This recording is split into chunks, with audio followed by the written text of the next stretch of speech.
before they put me out of the way, but I did want to let you know that yours truly is running for councilman in Ward 3 of Garfield Heights. Help me to make history in that city. God bless you, Heavenly Father. We turn it over now to Brother Bolton, Hazel Bolton.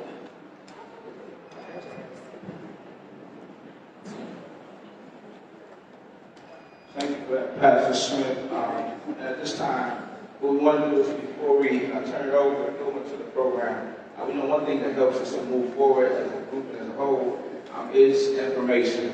Information is the application of our knowledge, our wisdom, our information that we have, and it produces wisdom. And so we understand as a community, we are in an apparatus. And an apparatus, what it does is, it's like a car. You have a driver and you have, those in the car with the driver.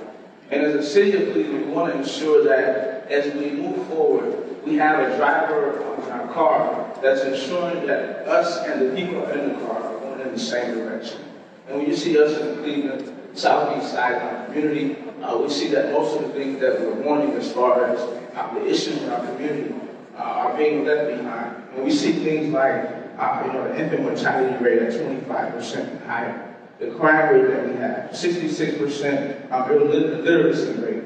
Things like that in Ward 2 and in the city of Cleveland are the reasons why we've come together and brought this collaboration Wards 1 and 2 together to be able to make sure that as we move forward, we here in the city of Cleveland, the southeast side, east side of Cleveland, are not just in the car, but we're a part of who we're choosing moving forward in our next swing of this mayor's race, and we're actually a part of the decision that is made. So we're no longer sitting by and just watching what happens, but we're actually moving forward, we're organizing, we're strategizing, we're mobilizing. And at this time, I'm going to turn the floor over to Jay Price, who's going to be our moderator, and take us through the rest of the night. Thank you. Good evening, everyone. Good evening. Oh, we can do better than that. We are here for a good reason tonight, because Cleveland is on the cusp of change. And we need to be a part of that change and be vocal. And we are here tonight to ask our question to the two final candidates that is vying for our vote to take our city, Cleveland, to the next level. As he said, my name is Jay Price. I am Janetta Price, but everybody calls me Jay. I'm the queen with the gold mic. And I am on WNRV 108.1 Nerd DJs every Wednesday from 6 p.m. until 8 p.m. So I do have a list of questions. We have 12 questions. And gentlemen, I want to thank you both for taking time out of your busy schedule to be here with us this evening, because we know that you are in the last leg of this race. So the time is critical, and you have many, many more stops. So we are very grateful that you thought of us tonight to be here. I'm going to have our first question, and I'm going to pose this question to Mr. Bibb first, and then Mr. Kelly, you will also be able to answer after Mr. Bibb. If you are elected the next mayor of the city of Cleveland, are you willing to give transparency to residents regarding the city budget before city council meetings? Mr. Bibb? Well, first off, it's good to be home in my pleasant neighborhood. And I have vivid memories of riding my bike to Coneheads down the street, catching that 15 bus to Randall Park Mall back in the day. And just know it's really good to be home to have this important conversation. Absolutely, yes, I'm committed to transparency. I have a couple ideas around that. Number one, I've already articulated my vision to allocate at least $30 million out of the money that we're getting from President Biden around participatory budgeting, where voters all across the city have a say in how we spend that money. Secondly, I'll also say that when you go to a grocery store, what do you get? You get a receipt, don't you? When's the last time you got a receipt of how we spend our money in the city of Cleveland? You ain't had one. I believe that in every ward, every resident should get a receipt on how we're spending our money, not just citywide, but also at the ward-based level. That's the kind of transparency we need, and that's the kind of transparency I can deliver on when I'm mayor. Thank you so much. Minute and 30 seconds. Thank you, and thank you for welcoming me here tonight. Please accept my apology for being a minute or so late. I had a previous engagement, which is just part of the drill that we are in right now. I have always advocated for open transparency in our budgeting process. The mayor's estimate is online every year, that it's easily searchable. The council meetings are online, but I want to move to an open data model. I want to make sure that citizens have access to the budget, not just during budgeting season, but through the entire year. So it's going to be something where you can look at what's spent. And I know what's spent in the city because I get monthly reports, and I also know every nickel that is spent in the ward that I represent. There is accountability, but I'm going to take it to a different level. I'm going to take it so that we don't have to ask, because I don't want to be bothered with public record requests. Public records, public dollars, that's the people's business. I support giving free access to how we spend our money, and that way people can look and see, how are we doing? Where are we spending? Where are we directing our investment? That's going to be something that I institute immediately, and I'm looking forward to creating a new, better, more transparent Cleveland. Thank you. Question number 2. Block and street clubs are a chain that would help the city function with the proper support. How will you help strengthen the block and street clubs? Are you willing to sit down every month or quarterly with leaders of block and street clubs to ensure results in areas of the communities that need new approaches and progression? Mr. Kelly? Absolutely. As a ward council person, and anybody who's been a ward council person, who's a ward council person, you choose to not listen to block clubs at your own peril. These are the folks that are a part of the community, the most active.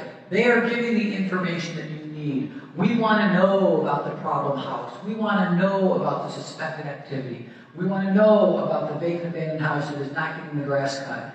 It's the block clubs that really are the soul of the community. The neighborhood that I represent, Old Brooklyn, with the Ward 12 Park, we had over 200 block clubs pre-COVID, and we're trying to ramp them back up because it's such an important part of citizen engagement.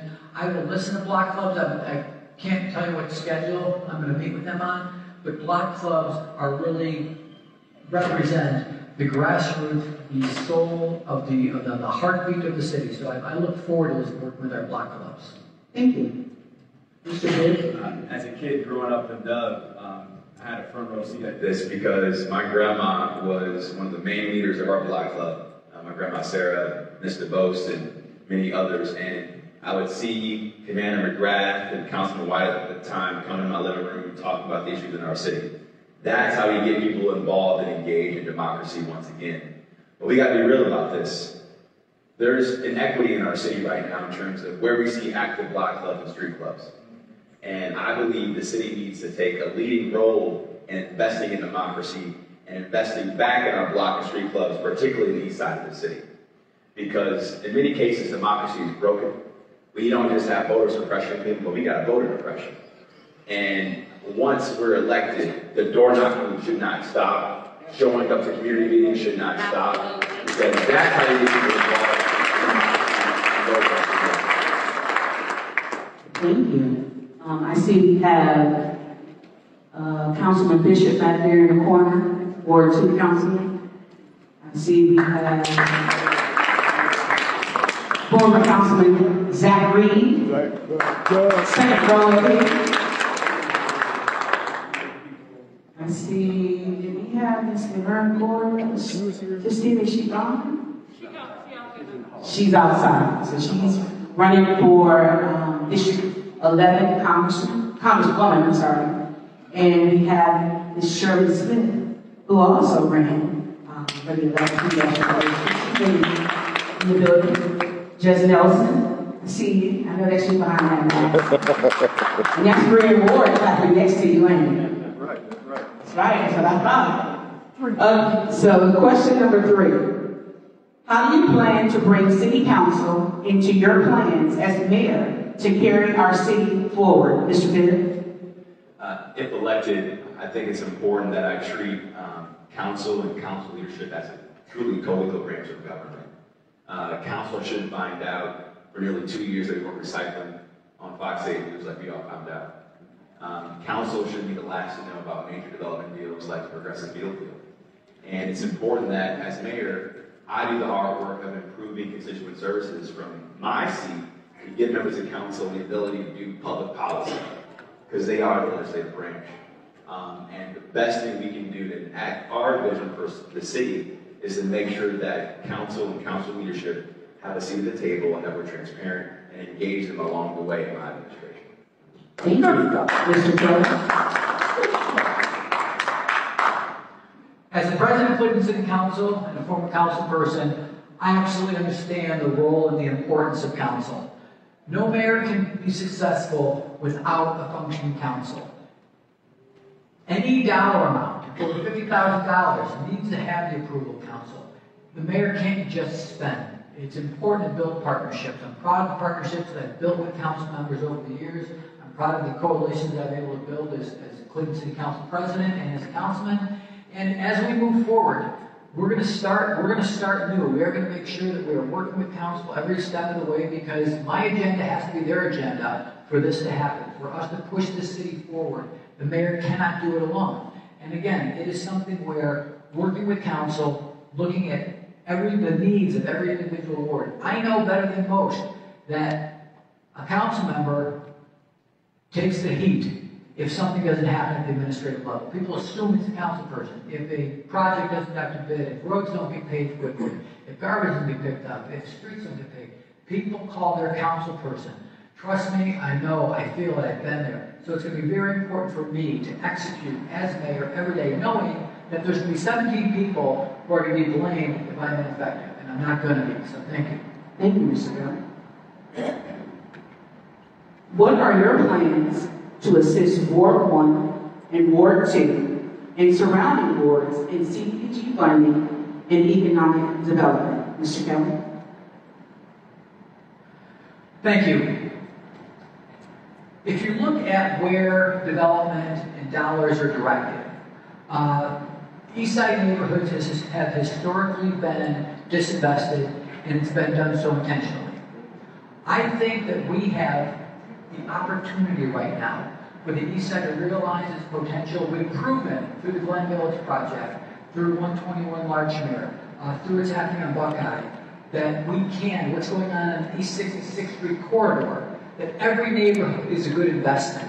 And I believe that the opportunity moving forward is on the east side of Cleveland, because with the tragedies, the shameful history of redlining, what happened with the foreclosure crisis, the vacant abandoned houses that have been left in its wake, to me, that's the opportunity. There is real estate that's available to develop. We need to understand, we need to believe in every neighborhood in the city of Cleveland and make sure that our development dollars are spent where the opportunity is. I believe that the most opportunity right now is on the east side of Cleveland. We gotta be really real about tactically what we need to do to bring back the east side of the city. There are a couple of things I intend to do in my first 100 days. Number one, the CDCs on the east side deserve the same resources that they get on the west side. The same. And it's important that we bring Mount Pleasant CDC, Union Mile CDC, Lee Harvard, and Burton Bell Carr CDC as well, to make sure that they have the capacity, the tools, and the leadership to invest in our neighborhoods, first and foremost. Secondly, between the Great Recession and about 2018, we spent about $10 billion bringing back downtown, bringing back parts of the west side. I believe we can do the same thing for the east side. And now, this is an aggressive goal, but over the next decade, I want to push our community to bring $5 billion of capital to the east side of the city. The goal, yes, it's bold, but we not only have to give people the tools to build back the block, but as Nipsey said, you got to buy back the block too. And I come from the Maynard Jackson School of Politics, and as a black mayor of a majority black city, if black people aren't driving, I'm not doing my job. So we can and must do this moving forward. Thank you. Next question. Are you willing to appoint a city-led czar to oversee the Department of Community Development, Building and Housing, and Public Health in effort to end Cleveland's lead poisoning? Mr. Bennett? Yes, and I want to thank the organizers for Clash to bringing this recommendation to my attention. Activists like Andre White, Yvonne Hall, and others, because it's important that we have a dedicated person in my cabinet working across every department to ensure we have a unified response and that our departments are coordinated in terms of how we tackle lead. And we must use the money we're getting from President Biden to allocate at least $17 million to make sure we fund an endowment to eradicate lead in our city, because it's now the time to have urgent leadership on this issue. So yes. Thank you. We are behind schedule in the Let's Save Cleveland schedule in terms of inspection and demanding inspection as part of ground registry. Part of it's COVID related, but we have to get back on schedule immediately. And we need to do the challenges, A, the workforce that is involved with the inspection, but B, making sure that building and housing is doing its part to make sure that they are getting inspections out there, giving access to properties, and making sure that the workforce is ready so that we can get back, we can get inspectors in the homes, and we can create a Let's Save Cleveland. We have taken steps forward on this. We're nowhere near where we need to be, but the tools are in place, and we just have to execute, and we have to get this job done. Thank you. I want to acknowledge some more people out in the audience. I see Bishop Tony Meyer over there in the corner. He's kind of hiding. Pastor Gates over there. He's kind of hiding. Those two gentlemen do a lot in the community. Let's give them a round of applause. Is that Councilman? Is that good? No? Who's in front of you? Bishop, Pastor Ward. Who's that? Pastor Hurst. Pastor Hurst, okay. Thank you for coming out to see us. Pastor Harris, yeah, I want to get to everybody. I'm kind of speeding along the time. Thank y'all for helping me, Pastor and Bishop Mike. The next question. Residents on the southeast side see a high level of crime, a high volume of crime, from homicides to traffic violations. What is your plan as mayor to reduce crime in the 4th district? Mr. Ben? Number one, we got way too many of our cops behind the desk and not walking the beat in our city. So we need to do a better job of deploying our existing resources. I want to set a target of at least 70% walking the beat, doing foot patrols, the other 30% assigned behind the desk in specialized units. Secondly, I intend to bring in a new police chief because I think the culture is broken. And we got to reset the culture and rebuild trust between police and our residents. And without trust, I'm saying this again, without trust you don't get safety. Because if you don't trust the police, guess what? You ain't calling the police. And that's why I do support issue 24. I believe having more community voices around the table is essential to ensuring that every community feels safe and secure. I would also say this, we need to do a better job of beefing up our homicide unit and then sharing intelligence between our vice unit and gang units, so we're tackling the top 1% of violent crime all across our city. I would also say this as well. We've got to stop thinking the public safety only lens is the solution. That's why I'm calling for adding the 4th option to 911 around mental health. And I want to have social workers and mental health professionals joining our office for nonviolent 911 calls to address the cause of violence. Thank you. Mr. Kelly?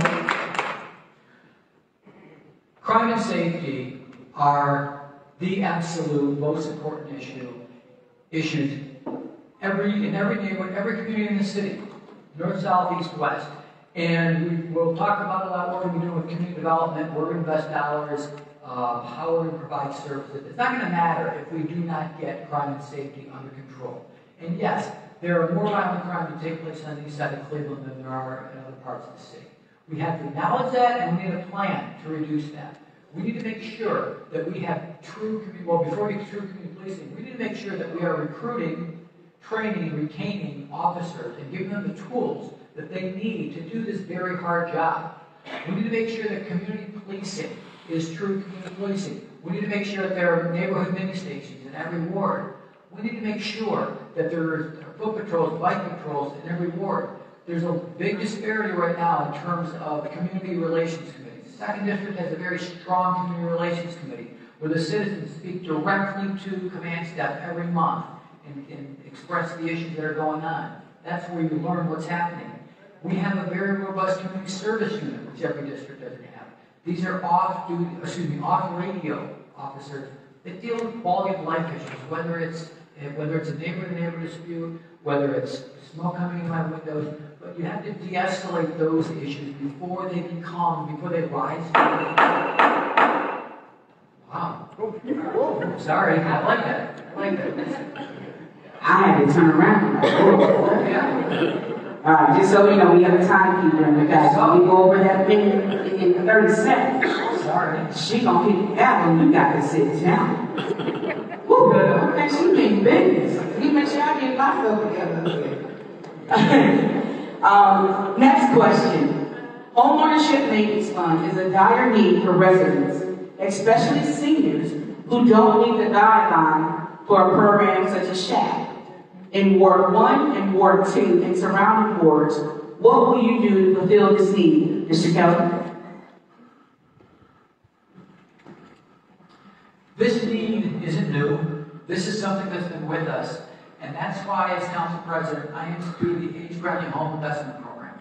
This is a program for those people that you just described that don't qualify for SHAP or for some other reason don't qualify for those programs that are available.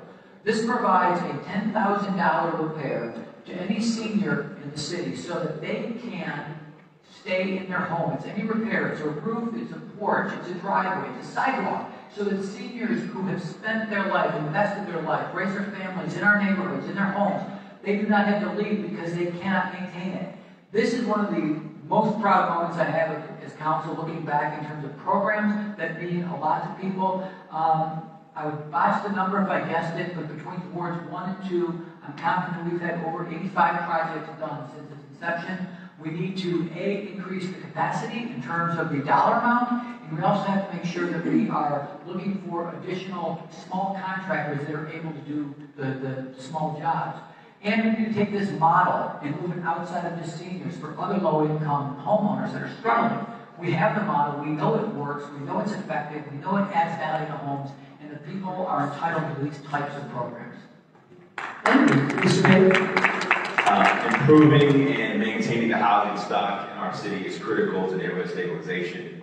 We have a multi-pronged problem right now. Number one, in terms of just how we use our existing capital. Right now, Cleveland only uses about 50% of the money we get from HUD to upgrade our homes. Other bigger cities like Columbus, Indianapolis, they're using about 80% of that capital. So again, there's an execution problem. The other thing we found out is that roughly 500 people have been approved for the paint repair program in the city. Only 11 homes have been completed. 11. Again, execution problem. I would also say this. We have a unique opportunity right now. Almost every major bank in this city has some sort of social justice equity fund. So true. And they have Community Reinvestment Act dollars. So, and as a former person who worked at a bank, I'm gonna say this, and I'm gonna keep it real with you. If you don't bank with the city of Cleveland, we gotta come up with more creative products to better support our residents to fill that finance gap that we see, right? Because right now, you make too much to get the grant, but you don't have enough capital in order to get an affordable loan to upgrade your home. So we gotta address that missing middle. This is where the city can take a leadership role and be that backstop to give our seniors the tools they need to age and live a life of dignity in their respective homes. Come on. Thank you. All right. The next question says, if you were elected mayor and you knew you had corrupt city workers and city council people, Come on. how would you handle them, Mr. Pitt? Thank you. Well, if I couldn't fire him, I would try to fire him if I could, first and foremost, because ethics are everything. And it's important that we root out corruption when we see it. And that's why I believe we should explore having an inspector general inside City Hall and a dedicated ethics leader. And we have to make sure that we are treating our taxpayer resources with care and respect. And we have a moral responsibility to do this, not as politicians, but as servant leaders. So it's critical that we root out corruption when we see it. If anybody ever in my cabinet is found guilty of corruption, they will be fired. It'll be right. Well, Thank you. Mr. Kelly? Thank you. There's no great need for me to come with a long, eloquent answer because you just can't fire them. And if they are found guilty of corruption, they'll most likely be involved in the criminal justice system. We need to make sure that the public has absolute trust in their government, and that starts at the top. And there will be, if there is anybody in my administration that is remotely involved in anything that whiffs of corruption, they will be fired. Thank you, Mr. Kelly.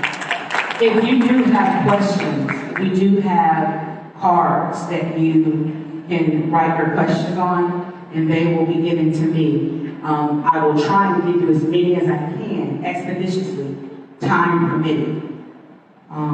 Next question. What is your approach to dealing with failing education grades in the Cleveland Municipal School District? Mr. Kelly? Thank you. The Cleveland Municipal School District is everything to us. No city can move forward unless we have a high-performing public school system. I have good experience in this. I've had my children in Catholic schools, I've had them in partner charter schools, and I've had them in CMSD schools. And right now I'm a CMSD dad, and I know that success is critical, and I also know that every scholar can succeed if we give them the right support. But we have to stop doing what we're doing. We have to stop accepting the notion that we can fail kids from K to 12 and then put a program in place and think that's going to work. We need to start linking kids to opportunity and getting kids believing in opportunity in the 5th and 6th grade. We can't wait till 11 and 12. We need to make sure that every parent and every scholar knows about Say Yes to Education, where if you graduate from the CMSD school, you can have your college education paid for, an associate's degree, apprenticeship program. We need to make sure everybody knows that and believes that and understands that the opportunities that our economy offer need our scholars as much as our scholars need the opportunity. I think that we have to just accept what we're doing. We've been failing kids for too long. We need to reset the deck. We need to make sure that we're instilling hope and opportunity, and we really start with the scholars in 5th, 6th grade, let them know that if they stay the course, they can be a part of Say Yes, they can be part of Cleveland's success. Thank you, Mr. Kelly. The fact that we have narrow control of our schools is a special moral responsibility that I would not take lightly if I'm elected mayor. And we got to be real about a couple of things. Number one, we got to address the red tape of bureaucracy we have in our school district right now. Have we made strides? Absolutely. I believe the Cleveland plan was a good step in the right direction, but I'm not satisfied with the pace of change. And the data that we're seeing, that we experienced, the learning loss in this pandemic is real. And we're going to need to have an all-hands-on-deck effort to catch our kids up from the learning loss they experienced during COVID-19. I would also say, I was in an important meeting a couple days ago about education, and I asked the leaders in the room, does the city of Cleveland have a comprehensive after-school, out-of-school time strategy for Cleveland? Guess what the answer was? No. No. Wow. Nope. There it is. Even a baby. We need leadership on this issue, and as mayor, I'm going to prioritize making sure that in every neighborhood, our children have a good library to go to, a good after-school program to go to, whether it's gaming or coding or going to vacation Bible school. I don't care what it is, but our kids need productive things to do when they leave CMSD. That's how we keep our kids off the street and get them on a pathway to a middle-class life. It happened for me, and happen for our kids. Thank you. Are there any other elected officials that I did not recognize that may be in the audience tonight? I don't want to leave anybody out. I can't see. Who are you? Myra Simmons. Myra Simmons, okay. Anybody else? I know we have Ms. Renina Foster here, who is a committee person for Ward 1 in the executive committee for the Democratic Party. She's right here. Is there anybody else that I missed? I don't want to miss anybody. I want to give everybody the respect they deserve if they're in political office. Okay. All right. This is a 3-part question. Now, with this question, you each get 1 minute and 30 seconds for this 3-part question. For right? for each part, or just all the parts combined? See, I knew he was coming. 30 for each one. For each one, yes, for each one. So here's the question. It says, the parents and residents of Ward 1 and Ward 2 are concerned about the productivity of meaningful programs for the growing generation. 1, in what ways do you plan on supporting youth development programs such as summer work programs? Second part, are you willing to help increase the technical and career-minded job curriculum at John Adams and John F. Kennedy High School? Last part of the question, will you also push for the innovation of civic curriculum to engage the knowledge of public service responsibilities for the grades 3 through 12? And I will repeat them if you need me to. Mr. Bibb? Yeah, we have some good models to build on in terms of youth employment. I know why you guys have a great summer youth employment program. It should be year-round, in my opinion. And I think that leads to the second part question. I've been talking a lot throughout this campaign about the importance of exposing young people to jobs they can have, not just starting in high school, but in elementary school, middle school, so that by the time they're a junior or senior inside of a CMSD high school, they can get a year-round apprenticeship or an internship, making at least $15 an hour. And there's a straight-to-work pipeline and a pathway to the middle class when they graduate from CMSD. That's the future. We got to get ahead of the curve on this. I would also say, as mayor, I intend to have a children's cabinet in my administration, where youth are at the table. We make sure that our social service agencies at the county are at the table, clergy needs to be at the table, and others, to make sure we have a wraparound strategy for our children, so that by the time they're 21, they are ready for a college working life when they leave CMSD. Thank you. Mr. Kelly? Could you repeat the question? The first one. In what way do you plan on supporting youth development programs such as summer work programs? Yes.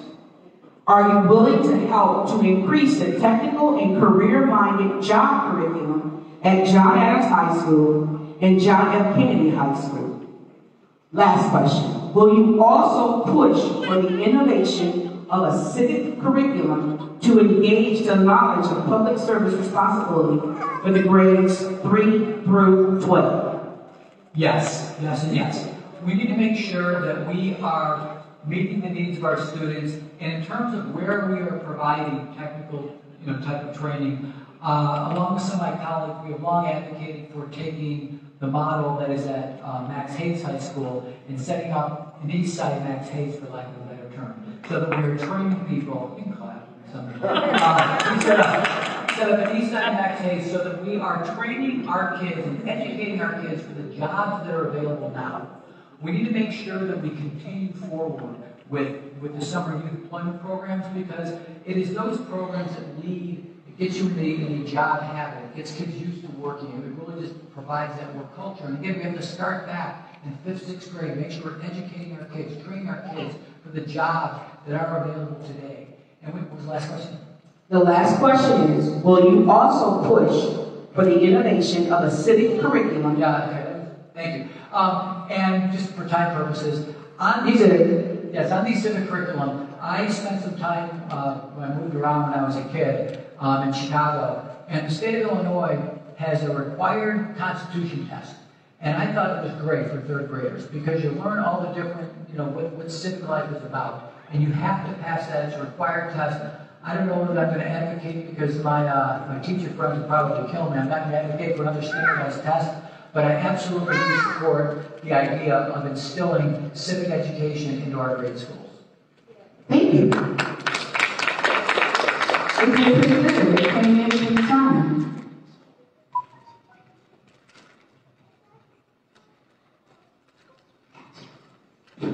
Thank you.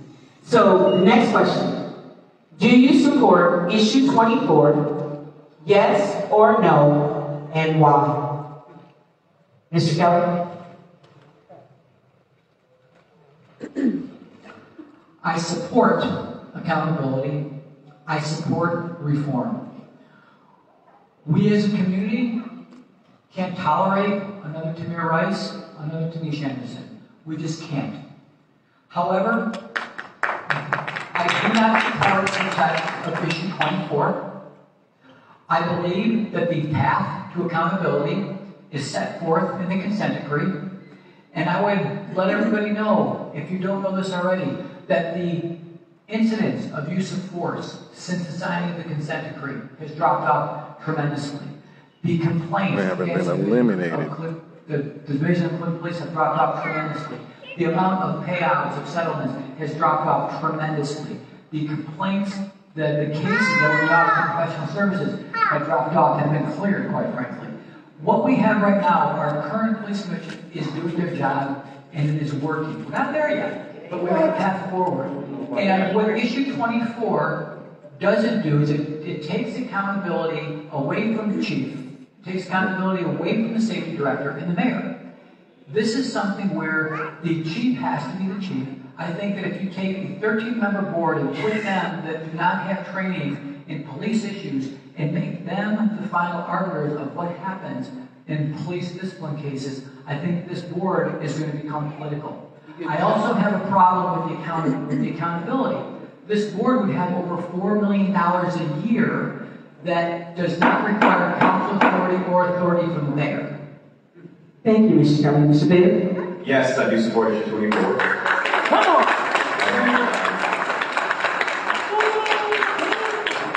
So, over the last 2 years, we spent nearly $30 million trying to settle police misconduct claims. And then when you hear our opposition say, well, those are for claims from the 1970s, well, so this is a 30-year problem we have with misconduct. So that's the bar we have now.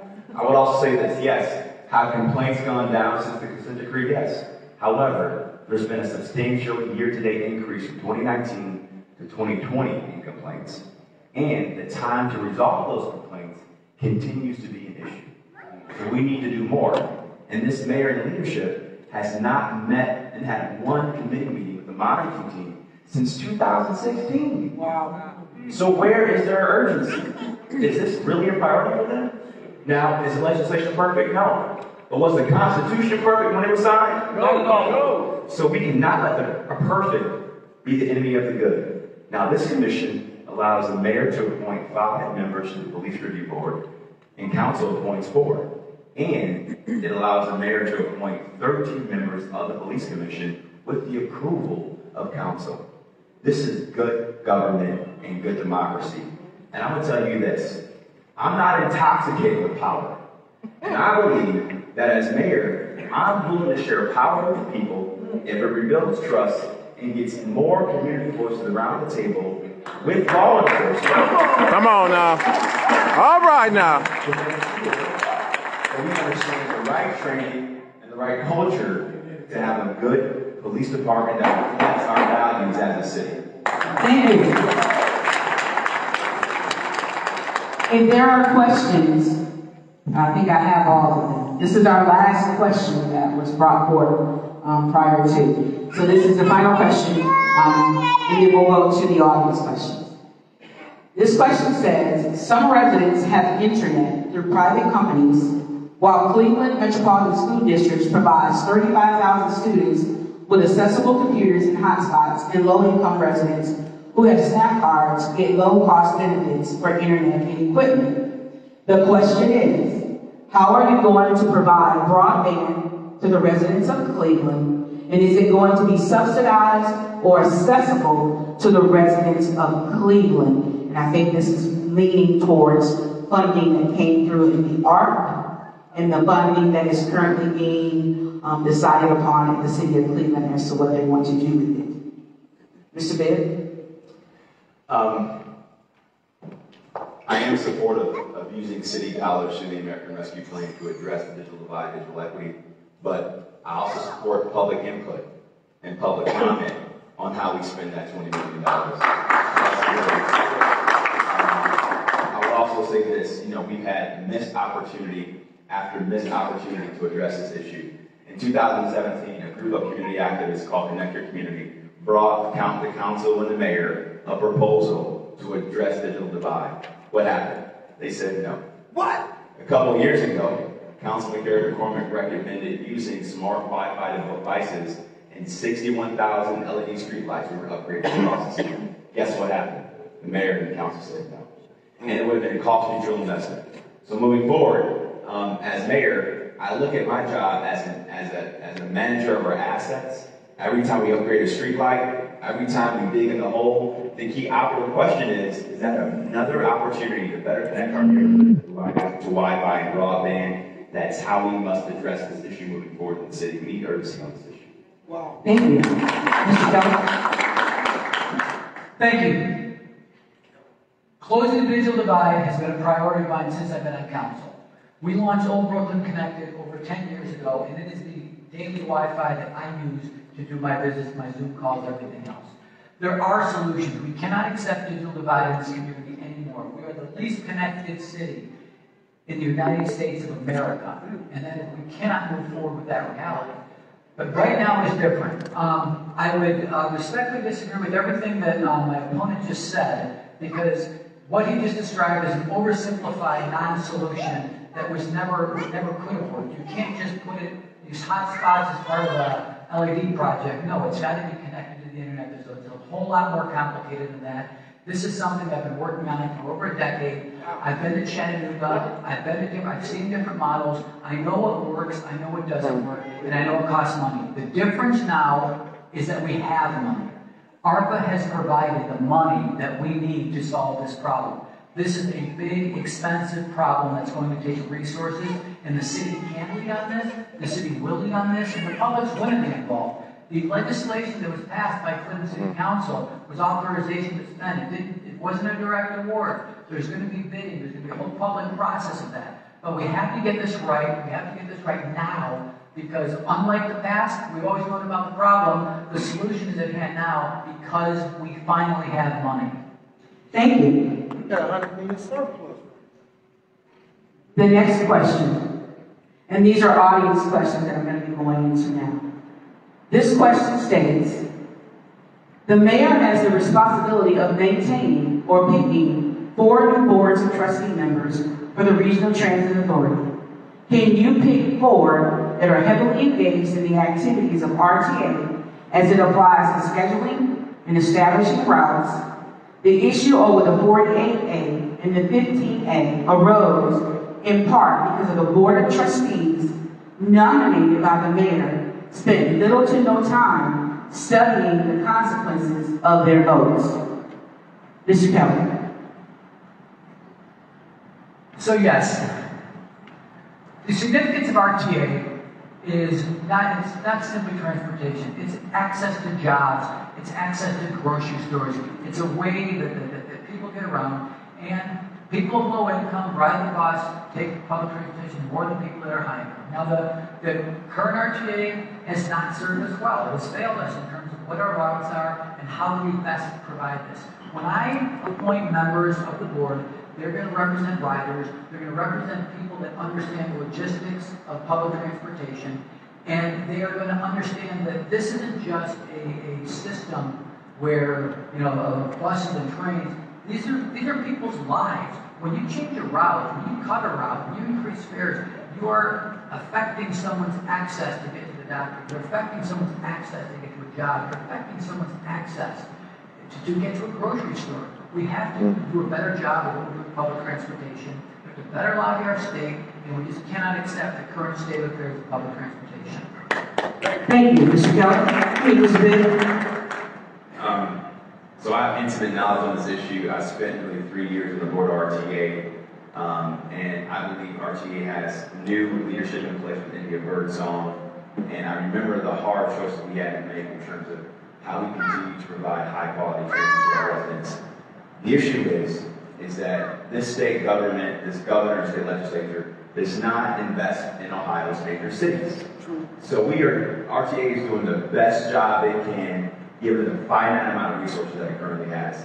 That's why, as mayor, I'm going to appoint board members that are riders on RTA, that understand the struggle of trying to pay for a fare to get on the bus, because I know I had to take a bus growing up as a kid, the 15 and a 48A. I would also say this, it's past time that we explore alternative revenue models at the local level to support local transit and RTA. Now, some people may think this is too bold of an idea, but I'm willing to try new things in Cleveland because it's 2021 and it's about time we catch up to the rest of the world. So when you think about basic things like our smart parking meters that we don't have, and you got in Chagrin and Bay Village and other suburbs in the city, in this county rather, we should be thinking about how do we upgrade our parking revenues to smart meters. That could be a new revenue source to support local transit investment in Cleveland. We need new ideas to this issue because RTA can't do it long term. Thank you, Mr. Bennett. Another audience question. As a Ward 1 resident, how much money would you put into the CDCs and especially the Harvard Community Center? Mr. Bennett. I'm going to be very clear about this. I cannot commit to a dollar amount at this stage. However, it's important that we prioritize the Southeast Side and communities like Lee Harbor, in my portion one of the days as mayor, and making sure those CDCs have the resources they need and the leadership they need to be thriving CDCs will be a major priority for me as mayor. Thank you, Mr. Bennett. Mr. Kelly. If you look across the city of Cleveland, many neighborhoods that are thriving also happen to have a high-performing community development corporation. Answer the question. We need to look at this as a tool to development. In Ward 1, the Harvard Services Community Center is a gem. It is an outstanding asset to the community. I believe that we can build that capacity, and I'm committed to adding the capacity to do development, whether it is through loan talent from other CDCs to put in place a development arm to make sure that we are attracting, that we're not just doing the services, which are incredibly important for the community, but that Harvard Community Services Center also has a capacity to do development projects, to do storefront renovations, to make sure that we are giving them all the tools that they need to preserve and improve this incredibly important area of the city of Cleveland, which is Ward 1. But again, look across the city. We know what works through the Community Development Corporation. We know what tools work, but not every neighborhood has access to these same tools. We need to bring those tools to Ward 1, and Harvard is the best place to start. It is the center of the community. There's a number of community activities, so I'm very committed to making sure they have the tools they need to provide community development tools that every neighborhood should have. Thank you, Mr. Kelly. Next audience question. Where do you stand with the $15 an hour minimum wage increase? And why or why not do you feel, and why do you feel as you do in regards to the increase? Which person? Mr. Kelly. Thank you. I'm sorry. Did you mean the federal $15 minimum wage? No, the $15 minimum wage that came into the city of Cleveland. Oh, that's what they're talking about. Thank you. Like 15 of my colleagues, I was opposed to it because it was Cleveland only. And that's because that was born out of conversations with small businesses, that was born out of conversations with grocery stores, with small manufacturing, and significant with President's Council. Where we're like, we support wages. We all want people to make money. We all want people to better their lives. We all want higher wages. But to put it in Cleveland only, in 2015, and remember the economy's changed quite a bit, is different because we have food deserts in the city of Cleveland. In 2015, we'd seen 4 grocery stores exit the city of Cleveland. And when we have grocery stores that were on the edge of the city of Cleveland that have stores a mile and a half down the road in Euclid, we cannot afford to have lost another grocery store. We cannot afford to have lost another small business. We cannot afford to have lost another manufacturing plant. But I did support the mayor when he suggested raising all Cleveland employees at $15 an hour. I do support at the federal level. I do support at the state level. But what was brought to the city of Cleveland as Cleveland only in 2015 was not right for the city of Cleveland. It would have cost jobs, people's livelihoods. It would have had more of our citizens having to take buses to the suburbs. Thank you, Mr. Kelly. Mr. Bibb? Well, I do support giving people the ability to vote more than nothing $150 $15 minimum wage in the city, first and foremost. Thank you. Thank you. And if we don't get federal leadership on this issue or statewide leadership on this, I would support a $15 minimum wage because it's the right thing to do. And all the data that we're seeing from other cities across the country are showing that it's working. And if we were learning anything in this pandemic, are we bringing the house down tonight? Something's going on. Yes. If we learn anything out of this pandemic is that wages matter. Wages matter, and we got to make sure we're giving people a ladder to the middle class and it starts paying them their fair share. Thank you, Mr. Bill. The next audience question is, as mayor, how do you plan to address the dangerous acts that are being committed by motorcycles, 3- and 4-wheelers within the city? Mr. Bill? Number one, we should just be enforcing the laws that are on the books first and foremost. We do have a dedicated bike unit in our department, but right now they have a 17-page policy. And it's hard to enact that policy because it's 17 pages. And it's critical that we have a policy that will allow us to tackle this issue, but do it in a safe and prudent way. I would also say this, we got to invest in high quality recreational opportunities for our young people. That's first and foremost. Things like midnight basketball, making sure our children have productive things to do. And there are other technologies we can also use to track down these bikes. Our helicopter, we're not even using our helicopter right now. We have drone technology we should be using. There are better tools we can use to address this problem. Thank you, Mr. Bill. Mr. Kelly? Thank you. The ATVs are dangerous both to the riders and to the motorist public. We have to stop just ignoring the problem. It is a problem. But we need to attack it safely. We need to look at how do we stop this before this happens. While we do have a bike unit, once these bikes get going, it becomes increasingly dangerous to chase. So we need to stop them before they are in motion. We need to have a plan, a community plan, where if somebody's at a gas station, they're free to report. We need to have the districts ready to strike. We're going to stop them before they start. If the bikes are confiscated, are stolen, we need to confiscate them. There are solutions to this, but we have to, A, take it seriously. We need to enforce the laws that we have, but we need a strategy to do so because we are not going to stop these bikes once they're in motion. We have to stop them beforehand. We have to stop them at the gas station. We have to stop them at the meetup spots. We need to stop them before they are going. And I think that we need to also look at our, when do we pursue? The pursuit policy is complicated. Thank you, Mr. Kelly. The next question, I'm going to kind of switch this one around. So whoever wrote it, I'll switch it around. The question says, Cleveland was once the best location in the nation. Yep. As mayor, what will you do to make the city of Cleveland a city of destination? Mr. Kelly. Cleveland still is the best location in the nation. And we can get better. To get better, we have to be a more equitable city. We have to be that city where every citizen has access to opportunity. When people ask me as a candidate for mayor, what are you going to do to bring jobs and businesses to Cleveland? What are you going to bring people to Cleveland? That's the wrong question. What we need to be asking ourselves is, how can we live in a community where there are thousands of open, available, high-paying jobs, but we're not properly training, educating, and skilling our citizens to take these jobs that pay $70,000, $80,000, $90,000?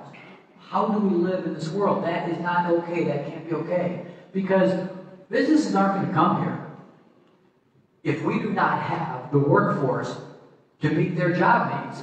There's a lot of civic wasted hot air in this Amazon discussion that happened a couple of years ago. Now, while Amazon wasn't going to come here, it wasn't the weather, it wasn't the taxes, it's that if they had 50,000 jobs and they could bring some of them, we did not have the workforce to fill those jobs. So we've seen small startups start. We've seen them start with 5 employees, get to 20, 25 employees. When they really start to expand to 50 plus, they have a hard time filling their needs. We have to make sure that we are investing in what we currently have, our people, our institutions, our assets, our industry. That is how. Thank you, Mr. Kelly. Mr. Bibb? We got to change the narrative of our city. And one of the things that get me excited is I want to go after Atlanta. Yeah. We are a majority black city, and we should be the chocolate city, not DC or Atlanta, because we have the talent, we got the resources, and it's important that we go on the offensive and tell that story and tell that narrative. And I would also say this: we have to promote our city, promote our great assets, and be okay with changing that narrative. And it's okay to get on a plane and pitch the city, right?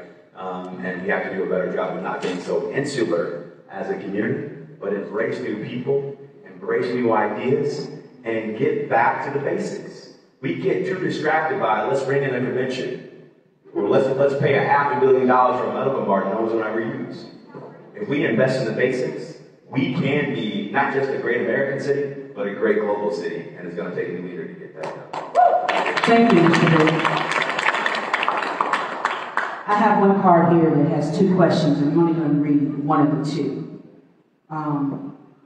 It says, they want to ask a question. They've been a resident of Ward 1 for 30 years.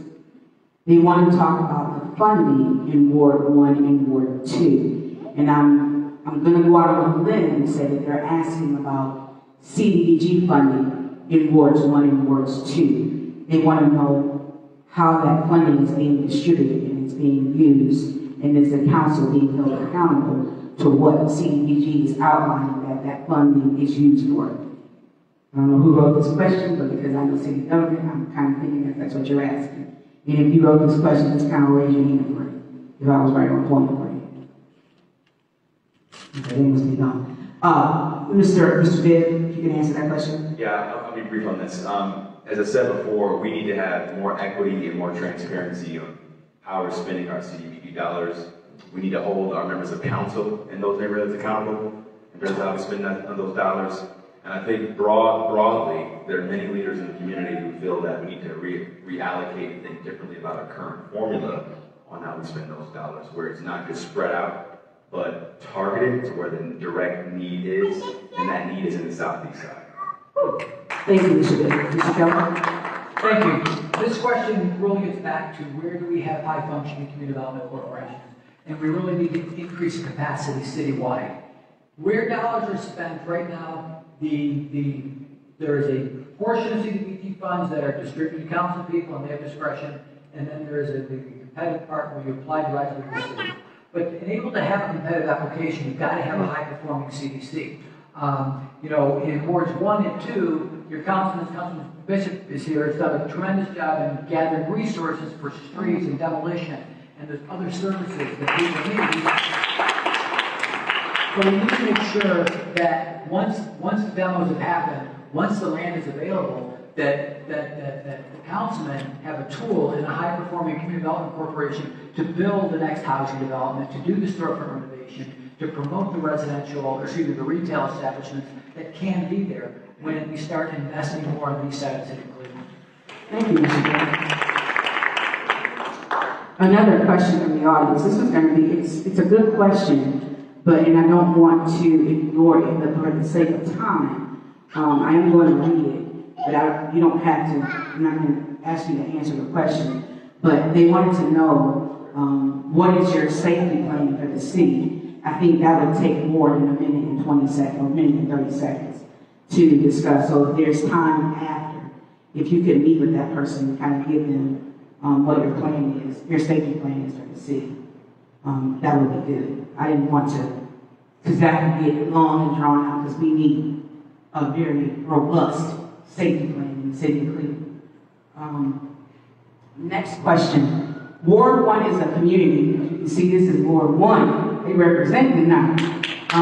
Ward 1 is a community in decline. How would you, as mayor, help Ward 1 to become, I'm going to change the wording on this, to become a ward destination? Mr. Kelly. Thank you. Ward 1, Ward 2, these are treasures of the city of Cleveland. We need to keep all of our neighborhoods strong. And the best tool we have in investing in the southeast side is the Middle Neighborhoods Program that council just authorized and put the first money into. Too often, people want to purchase homes in wards 1 or 2, but they can't do it because there's a gap in appraisal or they can't come up with a down payment. We put forward a loan loss reserve fund that is going to cover that gap. And it's going to make it so that people will not be denied the opportunity to invest in our communities over a small amount of money in an otherwise good purchaser. We need to make sure that we are encouraging purchasing, investing in our wards, because that is really what's going to keep the neighborhood strong. We also need to use products that we have or promote programs that we have, like the Neighborhood Transformation Plan in wards 1 and 2. If you look at what's happening in Glen Village, if you go along the East 66th Street corridor, if you go to 111 Larchmere, there are investments that work. If you look at what's going to happen outside of Metro Hospital on West 25th Street, we need to put dollars where the need is, and I believe that Ward 1 and Ward 2 is a tremendous opportunity to move forward, but these are the best tools, starting with the Middle Neighborhoods Initiative. We led on that, we're going to lead on that, we're going to make that successful. Thank you, Mr. Kelly. Mr. Bailey? I want to just build on my prior comments about my focus of really having a Marshall Plan for the southeast side. When I think about Lee Harvard, I was raised in Zion Chapel Baptist Church and Reverend Stewart's Church, and that was a beacon of the black middle class. We got to get back to that. More investments in home ownership and more investments to make sure that residents have the ability to upgrade their homes, making sure we have a strategy for Lee Harvard Plaza and a strategy for the old JFK High School as a pure development site in that neighborhood. We got to prioritize the main streets we see, not only on Lee and Harvard, but also on Kinsman and Union and Miles and Buckeye, because any good economic strategist will tell you that your main streets determine your side streets. Your main streets determine your side streets. So helping our main street businesses embrace the digital economy. They need Wi-Fi, they need email, they need banking relationships to get access to capital, and they got to get back to the basics too, to thrive, thrive, thrive. So supporting our main street businesses is critical to bring back the southeast side. Thank you, Mr. Bailey. Now there's one more question that I'm going to ask, and then I have two questions that are individualized to each of the candidates, and we're going to close it out that way. So this is the last question from the audience, and then I'll go to the individualized questions. As the mayor of Cleveland, are you willing to come and be visible in our community? And this is another Ward 1, because they represent it tonight. Mr. Bibb? Yes. Yes. Real simple for me. I'll be present. Thank you. Mr. Kelly? Yes, and let me just, I like the one-word answer, but let me just say that I understand that I can't be successful as mayor without you. I can't be successful in representing without being present, without being here, without being on the street, without driving the street and seeing the challenges. So the answer is yes. There is no other way to do it. Thank you, Mr. Kelly.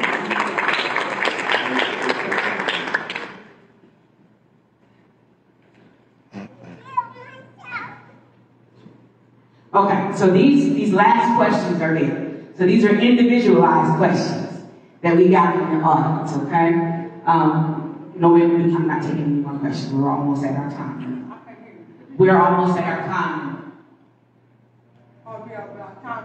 About to be at our time, yes.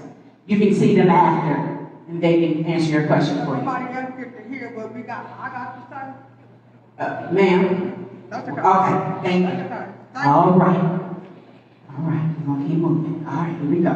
So these are individualized questions, and there's 2 for each one of them. Mr. Kelly, I'm going to start with you.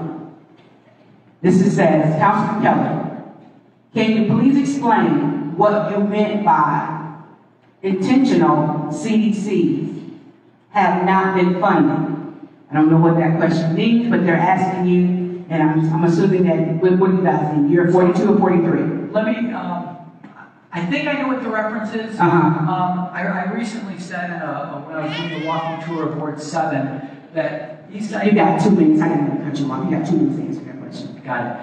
That the East Side of Cleveland has been historically and intentionally disinvested in. And by that I mean, if you look back decades, the disinvestment didn't just happen. It started with redlining many decades ago. When the financial services institutions got caught, they may have stopped drawing lines, but the blight, the disinvestment was already there. And then they came up with the convenient excuse of, well, that's not a bankable loan. We can't make that loan for credit purposes. Fast forward, we get to the predatory lending crisis. What happens?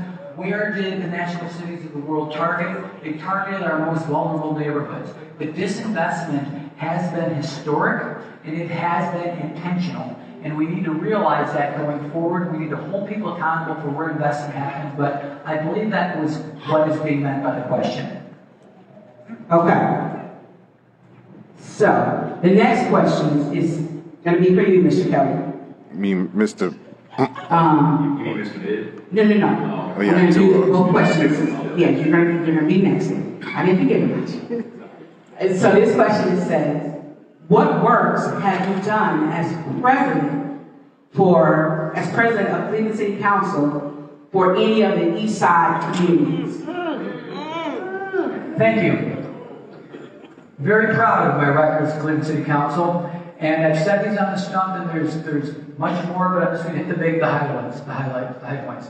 First off, when we went forward and put forth a right to an attorney for people being evicted from their homes, that affected more, disproportionately affected the east side of Cleveland, the southeast side of Cleveland, and the west side of Cleveland. We did not have it specifically to zip code, but if you look at the effects of that, the people that we were helping, the people that were preventing eviction, that's where the effect was. If you look at what we did with infant mortality, one of the things that when we launched First Year Cleveland, and we pushed forward with this shameful level of infant mortality, what we realized, and stripping the data away and going deep dive into the data, is that it wasn't prenatal care, it wasn't the age of the mother, it wasn't any other factor other than the race of the mother that determined whether that baby would see its first birthday. We went forth with that information, declared racism a public health crisis in the city of Cleveland.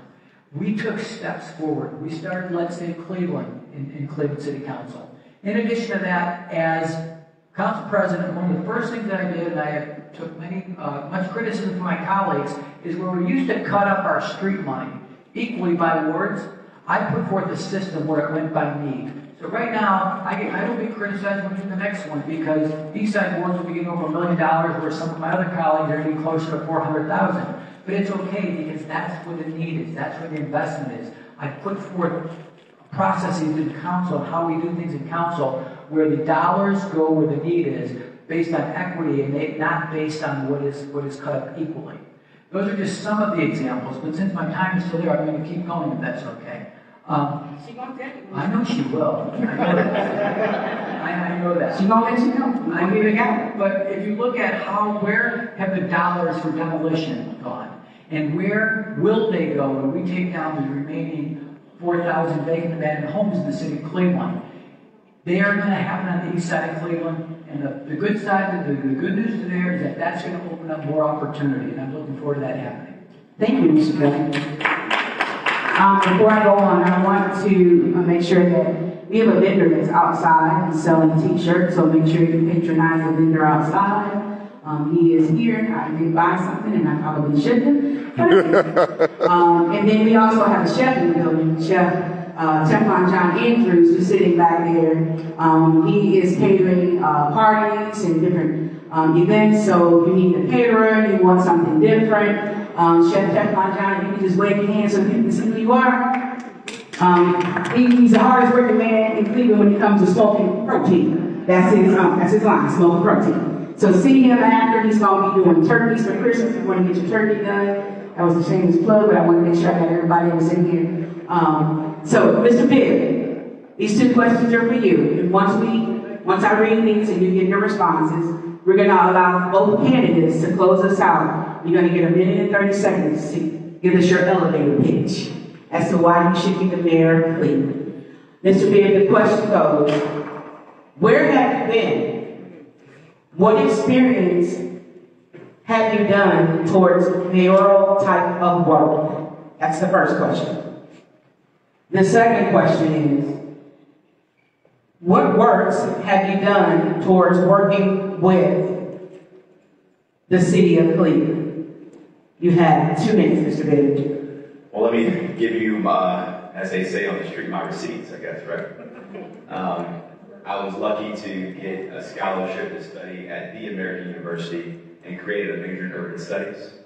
I started my first community-based organization as a sophomore in college, working with kids in Anacostia, one of the poorest neighborhoods in the country, to give them the tools they needed to graduate high school. Then I worked with President Obama when he was in the U.S. Senate. I was appointed to be the youngest associate partner at the global consulting firm called Gallup, helped to lead a business there, and made that business successful and made it a $2 million business with zero in revenue when I got there. Left there to work for our first county executive and build a foundation for our countywide scholarship program, and also helped to create a fellowship program for young people to work in county government. And then I went to New York to work in finance, and came back home, and Gallup brought me back to lead another business advising big city mayors all across this country, and that's the executive experience I'm going to bring once I'm the chief executive officer of Cleveland on November 2nd when I'm mayor. In terms of what I've done for Cleveland, after the murder of our brother Jimmy Rice, I was co-founder of a community-based organization called Hack Cleveland, and we brought together activists, folks from the reentry community, technologists, and others to think about how do we better use technology to address our criminal justice system. And then as a leader at RTA, I fought and led the effort to make sure we had lower fares. I made sure we were live streaming our board meetings before the pandemic. And I helped to bring the first ever Chief Innovation Officer to RTA to better support public transit across the city. So that's my experience. But let me tell you this, the biggest experience I had is a kid growing up on 21st Street. I know what it's like to struggle to make ends meet. I know what it's like to bury too many of my family members to violence. I know what it's like to see my uncles struggle to get a house or struggle to get a job when they came back from the penitentiary. That's the experience I'm taking to 601 Lakeside Avenue, and that's why I'm the right leader for the right time to be your next mayor. Qualified. Thank you. And I just saw Bishop Eugene Ward walking, snuck in back there. I seen him walking through the door. So as we get ready to conclude this mayoral forum, give yourselves a round of applause. And I want to thank you all for coming out and for allowing me to be your moderator tonight to talk to the potential leader of the next city of Cleveland. So as we get ready to close out, I'm going to ask that each one of the candidates, is going to be your elevator pitch, as to why everyone in this room should consider casting their vote for you on November the 2nd to be the next mayor for the city of Cleveland. Mr. Kelly, I will have you go first. Thank you. And thank you for being here, and thanks for taking time out of your evening on a bronze Thursday. I know that's a big sacrifice, but I really want this is so important. This election is the most important election of our lifetimes. Cleveland is in a very difficult place right now. We've had 2 recessions in less than 10 years. And while some call what we're experiencing right now recovery, I don't, because we're still leaving too many people behind. Generally speaking, if you went into COVID with a college degree, with professional experience, you probably did pretty well, and you're probably doing pretty well right now, at least financially, with the health effects aside. But if you were struggling before COVID, you were hurt worse during COVID. Women, people of color, people working in hospitality, people working street-level retail, and those are the folks who've had the hardest time helping to recover. We have food insecurity like we've never seen before. We have a violent crime surge that is almost unexplainable. Whether it's COVID-related or not, we need to deal with it right away. We need to make sure that we have a mayor who is ready to handle these problems immediately. That has strategy for handling these problems immediately. We cannot go back to the pre-COVID Cleveland. We have to get to the Cleveland we can have, where every one of our citizens has access to the jobs, the opportunity, everything that Cleveland has to offer. We can't have some succeed and leave half our population behind. It will not work. We cannot live in a community we're the least connected city in the United States of America. And we cannot live in the healthcare capital of the world where your health outcomes and your life expectancy are determined by your zip code. We can do better. Despite all the challenges that I am painfully aware of, I absolutely believe that our best days are ahead of us. I believe that we can use our economic power. We can do what we did in Glen Village, on the 105th Street corridor, on the 66th Street corridor. We can do that in every neighborhood. Thank you, Mr. Kelly. Mr. Bailey, before you start, I want to acknowledge Councilman Joe Jones, who just walked into the building. I want to make sure that Mr. Bailey, the floor is now yours, sir. Thank you. I want to just thank all the organizers for putting together this important conversation. Truly, it's been a pleasure. You know, there's been a lot of talk in this election about experience. Experience, experience, experience. Well, let me tell you about experience. 16 years of experience got us to be the poorest big city in America. 16 years of the status quo experience got us to be the least connected city in this country. 16 years of status quo experience got us to be the worst city in this country for black women. But if you believe that now is the time for bold, new, dynamic, visionary leadership, I invite you to take some faith, have some courage, and turn the page. Turn the page on November 2nd for a new coalition that's going to unite East Side, West Side, and turn the page to elect a leader who is willing to look outside the box and bring new voices to the table to reimagine policing, reimagine City Hall, and reimagine public education. But finally this, turn the page and make sure you have a leader that ensures your voice is going to matter, not just on election day, but on January 2nd. January 3rd, January 4th, and the list goes on. Because if I'm blessed to take that oath come January 2022, I'm not taking that oath by myself. We are taking that oath together. Because I believe we are living in what Dr. King calls the fierce urgency now. And back in the day, they said George Wallace had a position. Guess what? The power. Rosa Parks had the power. This election, you have the power. Vote bid November 2nd. Thank you.